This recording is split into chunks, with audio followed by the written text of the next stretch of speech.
Witnesses, Part 1. Mary is the name I go by. It's the name that God gave me. But that's not the only thing He gave me.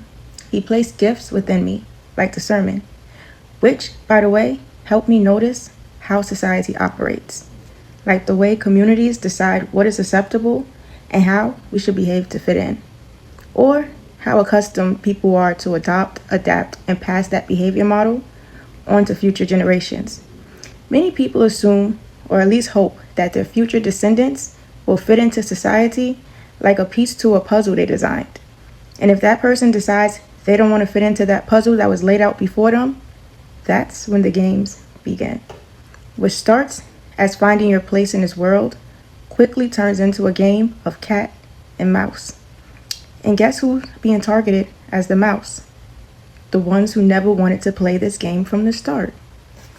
It begins with being negatively labeled or exiled by those who choose to follow the ways that society taught them. And even worse, by the ones who settled to morph over time to fit into their environment.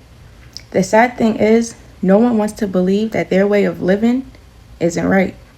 So for generations, they passed down those beliefs that society taught them like some distorted version of the game telephone, assuming it'll all work out in the end.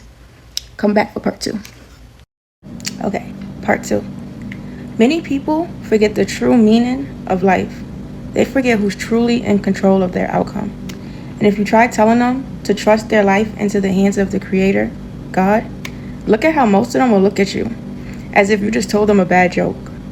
Talking about our Creator, the source of all life, shows just how comfortable people are at accepting an illusion over truth, or how uncomfortable people are when the truth comes to light.